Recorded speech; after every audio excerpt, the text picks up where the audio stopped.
ओम शांति। प्यारे बाबा ने अपने हर बच्चे को सचमुच ही बेफिक्र बादशाह बना दिया है। दुनिया में सबसे बड़ी पोजीशन बादशाह की ही मानी जाती है। फिर भी हम क्या देखते हैं कि बादशाहें भी फिक्रमंद हैं। उसका सबूत ये है कि वो सेनाएं रखते हैं। उन्हें किसी भी वक़्त शत्रु के आक्रमण की चिंता तो रहती ही है। इसके अतिरिक्त अनेक चिंताएं बादशाहों को हैं। किंतु प्यारे बाबा ने,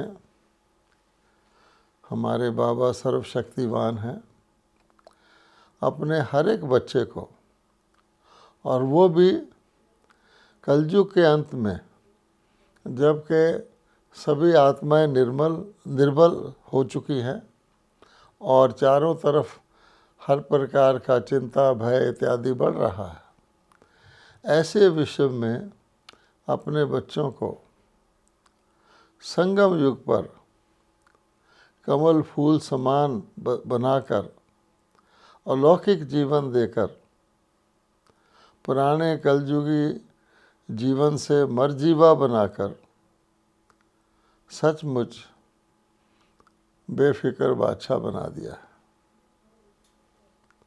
बाबा ने हमें 3 मुख्य खजाने दिए हैं। हम सब जानते हैं, ज्ञान धन, जिसके लिए कहा जाता है कि ज्ञान धन से बड़ा कोई धन ही नहीं है।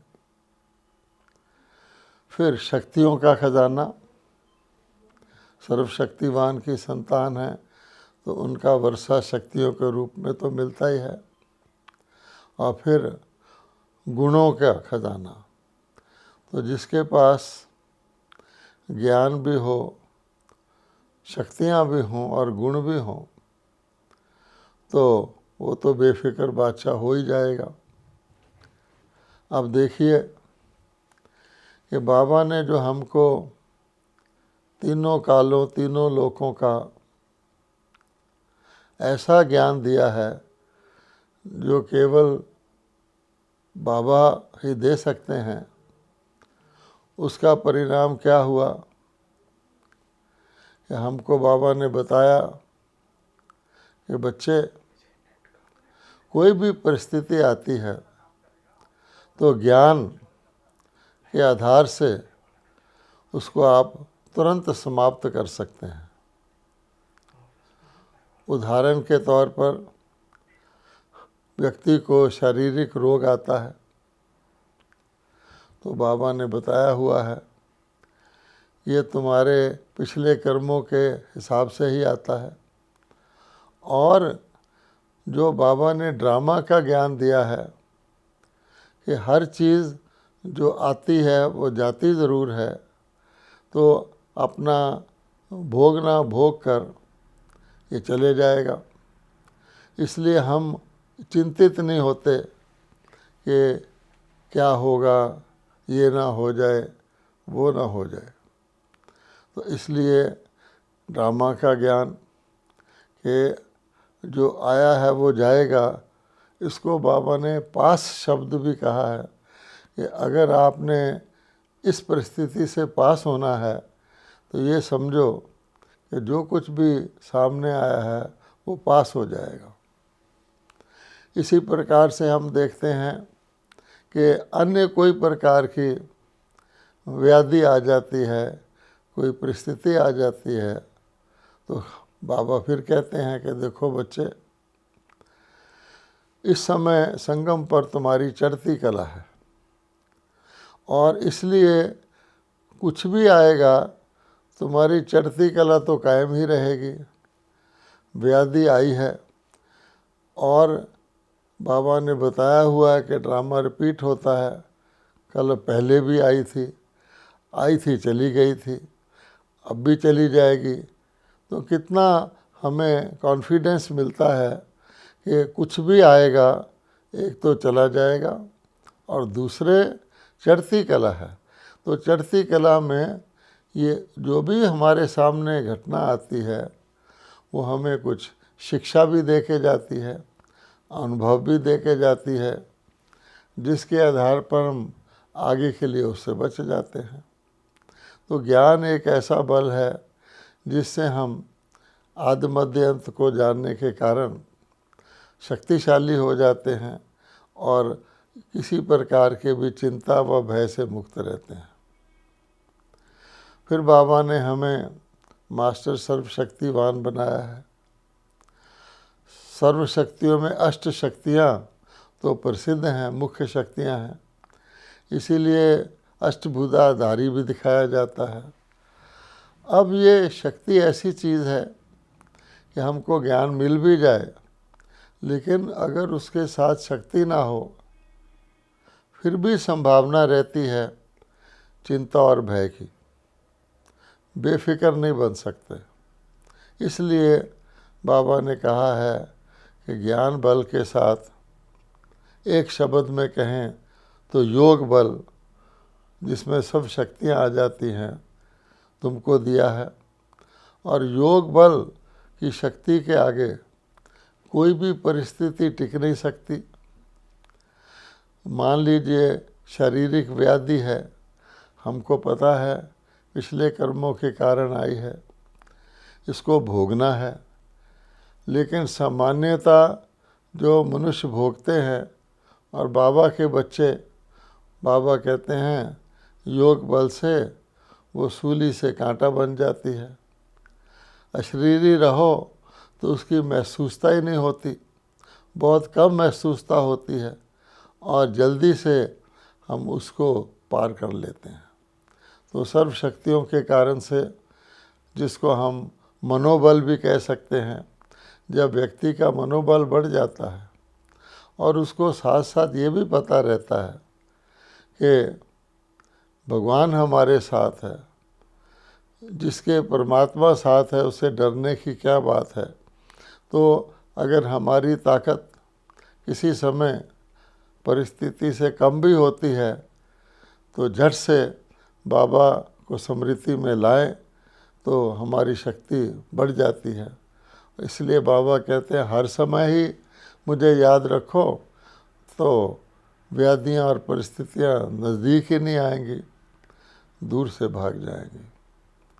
अब इसके बाद जब व्यक्ति के आगे ना व्याधियाँ आती हैं और आती भी हैं तो ख़त्म होती जाती हैं, उसकी शक्ति भी बढ़ती जाती है, मनोबल भी बढ़ता जाता है, तो भगवान कहते हैं मैं तुम्हें गुणवान बनाता हूँ और हमारा फाइनल लक्ष्य तो संपन्न बनने का है, सर्वगुण संपन्न बनाता हूँ।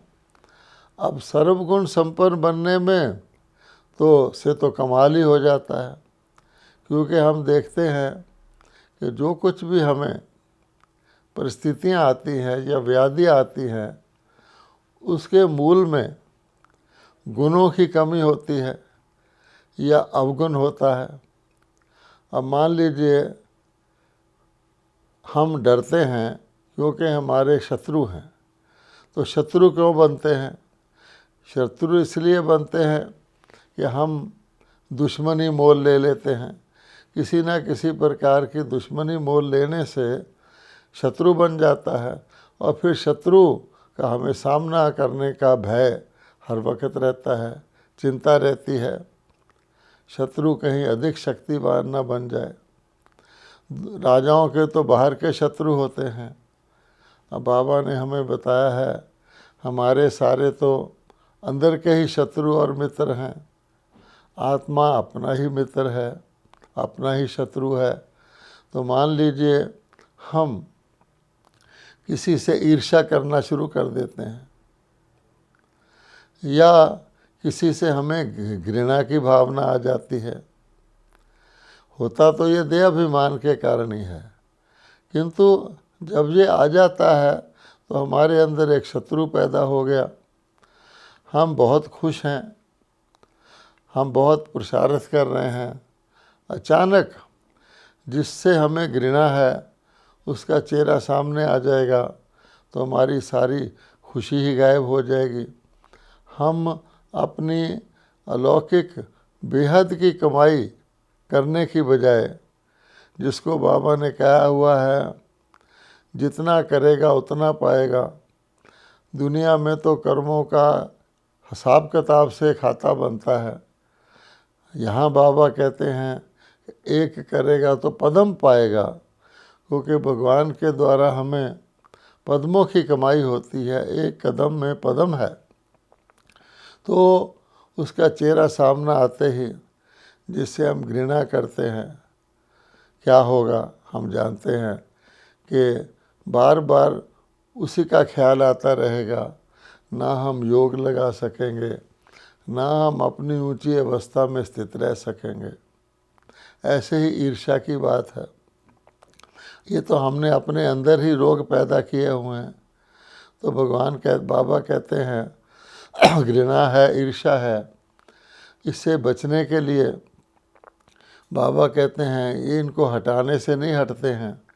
मैंने आपको पॉजिटिव क्वालिटी दी हैं कि बच्चे बेहद की दृष्टि रखो, सबके शुभ चिंतक बनो, हर एक का भला हो, शुभ भावना शुभ कामना रखो।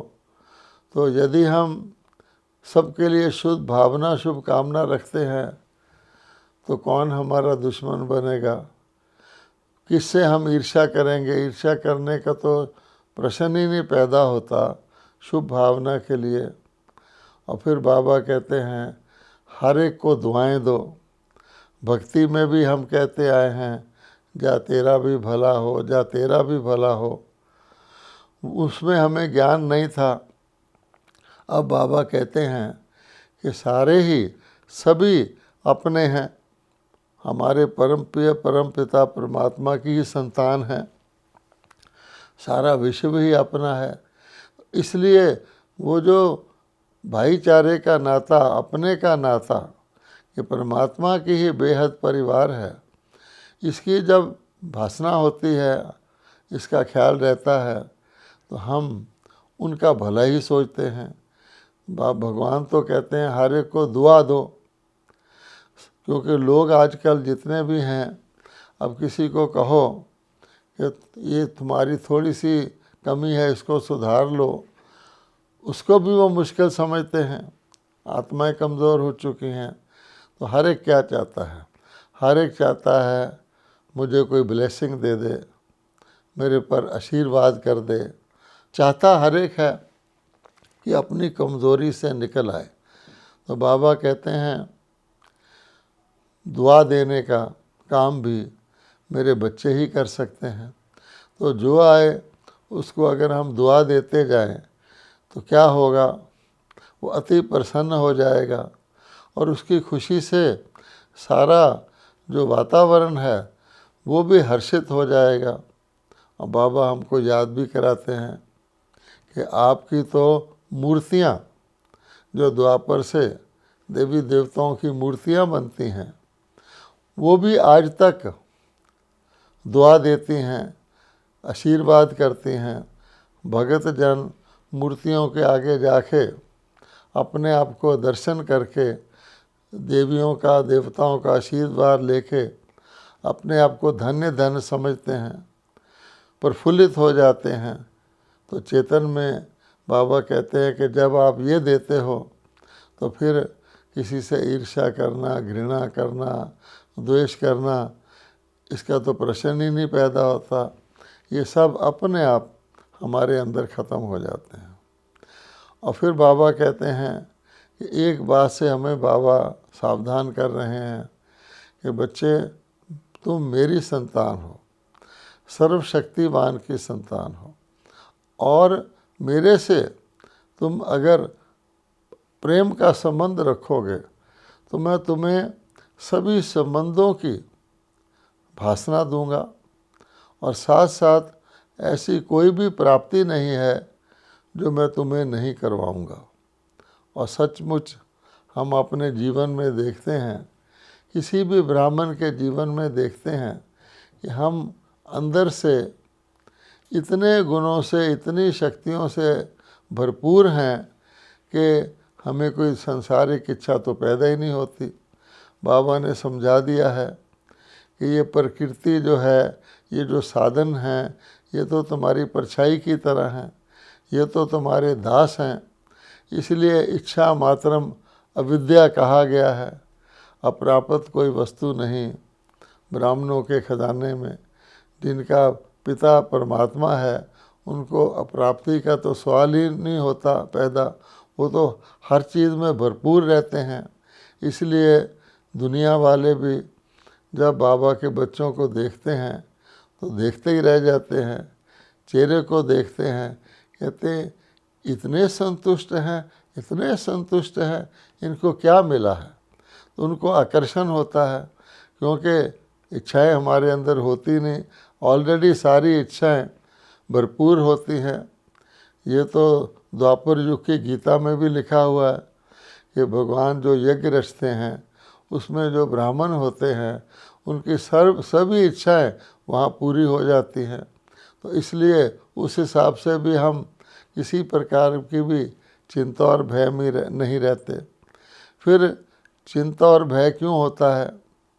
एक तो इसलिए होता है कि जो मेरे पास है वो कहीं छिन ना जाए, इसकी चिंता लगी रहती है। यानी वो कायम रहे, सेफ रहे, सुरक्षित रहे। इसलिए राजा लोग सेना रखते हैं कि कोई दुश्मन आके हमारी बादशाही न छीन ले। भय इस तरह का होता है, वो उससे भी ज़रा नीचे की श्रेणी का होता है। ये जो कुछ मेरे पास है वो तो छीनने की बात अलग है, इससे भी कहीं और प्रतिकूल परिस्थिति मेरे सामने ना आ जाए। तो कलयुग में तो हम देखते हैं पहली जो व्यक्ति को एक अंदर की चिंता सदा लगी रहती है, वो अकाल मृत्यु की है। कि अगर वस्तुएं ना भी जाएं, व्यक्ति ना भी जाएं, मेरे आसपास का सब कुछ ना भी जाए, मैं ही चला जाऊं, तो आप मरे जग परलय, मेरे लिए तो सब कुछ छिन गया। अब अकाल मृत्यु का इलाज तो किसी के पास भी नहीं है, क्योंकि कलयुग में है ही अकाल मृत्यु का बाजार गर्म। और आत्माओं के कर्म ही ऐसे हैं कि शायद ही कोई आत्मा लंबी आयु भोगती है। और लंबी आयु लोग चाहते भी नहीं आजकल, क्योंकि उसमें तो बहुत दिक्कत आ जाती है व्यक्ति को। तो इसलिए ये अकाल मृत्यु का भय है। और मृत्यु का भी भय व्यक्ति को लगा रहता है कि मैं शरीर छोड़ दूंगा, अज्ञानी व्यक्ति है। तो बाबा ने हमें ये भी बता दिया कि बच्चे, आत्मा अमर है। इसलिए आत्मा, हम अभ्यास ही आत्मा का करते हैं। इसलिए ये तो चोला बदलना है, आपका अस्तित्व तो जाएगा नहीं। यहाँ जो छोड़ोगे अपने संस्कार के मुताबिक तुम्हें आगे मिल जाएगा। इस लोक में भी, दुनिया में, अगर कोई कलेक्टर किसी डिस्ट्रिक्ट से ट्रांसफ़र होकर दूसरे डिस्ट्रिक्ट में जाता है, तो वहाँ जो उसको सुविधाएं होती हैं कलेक्टर के तौर पर, उसका बंगला होता है, स्टाफ होता है, साधन होते हैं, वो दूसरे डिस्ट्रिक्ट में भी उसी तरह से कलेक्टर का बंगला, कलेक्टर का स्टाफ, कलेक्टर की पावर तो उसको मिल जाती है। तो श्रेय जितने जितने हम आत्माभिमानी हो गए हैं, तो हमें ये भय भी नहीं रहता वस्तुओं के छीनने का या शरीर के छीनने का, क्योंकि ब्राह्मणों की हानि लाभ दूसरी प्रकार की है। भगवान बाबा ने हमें बताया है कि आपकी हानि तो जब है जब आप किसी गुण को यूज़ ना करें, उस वक़्त घाटा पड़ सकता है। आप किसी वक़्त स्मृति में ना रहें, उस वक़्त उसको नुकसान हो सकता है। वरना तो बाबा ने हमें ज्ञान और शक्तियों के आधार पर ऐसा बनाया है कि हम सदा ही सफल हैं। सफलता हमारा जन्मसिद्ध अधिकार है। अब जिसका सफलता जन्मसिद्ध अधिकार हो, जिसकी चढ़ती कला हो और जिसके साथ भगवान हो, और भगवान ने उसको इतने प्रकार के अस्त्र शस्त्र दिए हों, तो उस आत्मा, वो आत्मा अगर बेफिक्र बादशाह नहीं रहेगी तो कौन रहेगा? तो आप अगर गौर से विचार करेंगे तो बाबा ने हमें बताया है कि सफलता की परिभाषा ही बाबा ने बदल दिया हमारे लिए।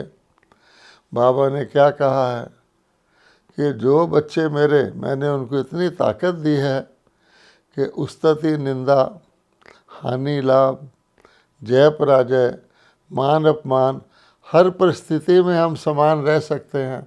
तो जो हर परिस्थिति में समान रहता है वही बेफिक्र बादशाह है। तो इसलिए दुनिया के अंदर के बादशाह तो बेफिक्र नहीं है, लेकिन भगवान हमें, शिव बाबा हमें वर्तमान संगम समय हर एक बच्चे को बेफिक्र बादशाह बनाता है।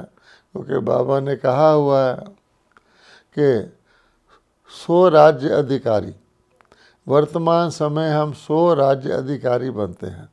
अर्थात अपने ऊपर, अपनी इंद्रियों के ऊपर, अपने मन बुद्धि संस्कार को कंट्रोल करते हैं, इनके पर राज्य करते हैं, तो अन्य सब चीज़ हमारे ऑटोमेटिकली अधीन हो जाती है।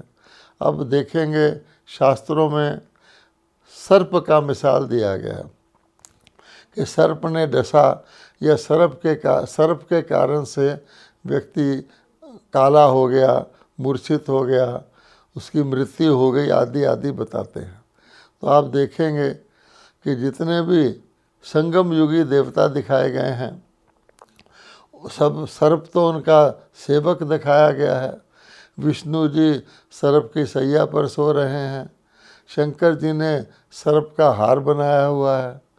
भक्ति मार्ग तक में भी कहा जाता है कि नौदा भक्ति करने वाली मीरा, उसको राणा ने सर्प डाला, वो फूलों का हार बन गया। तो इसलिए प्रकृति दासी हो जाती है। भगवान कहते हैं कि यहाँ के राजा क्या या शासक क्या, प्रकृति ही इतनी उग्र हो गई है कि किसी को भी सुखी नहीं रहने देती। आज प्रकृति के पांचों तत्व इतना उपद्रव कर रहे हैं, तो सतयुग में प्रकृति शांत हो जाती है। और वर्तमान समय जो बाबा हमें, सच्चा पातशाह हमें सचमुच सच्चे बेहद के बेफिक्र बादशाह बनाते हैं। और उसके आधार पर आप देखिए भविष्य प्रारब्ध में सतयुग से लेकर त्रेता के अंत तक, चाहे वो श्री लक्ष्मी श्री नारायण की राजगद्दियाँ हों, चाहे वो त्रेता में आकर श्री राम श्री सीता की राजगद्दियाँ हों, तो देवी देवताओं जो विश्व महाराजन में विश्व महारानी हैं, उनके नाम के साथ तो बेफिक्र लगाने की भी आवश्यकता नहीं पड़ती। क्योंकि उनके राज्य में तो हम जानते हैं अटल अखंड निर्विघ्न सुख शांति में स्वराज्य, तो वो स्वराज्य चलता है जिसकी नींव बाबा अब डाल रहे हैं। तो हम बाबा का कितना ना शुक्रिया करें, कितना ना धन्यवाद करें।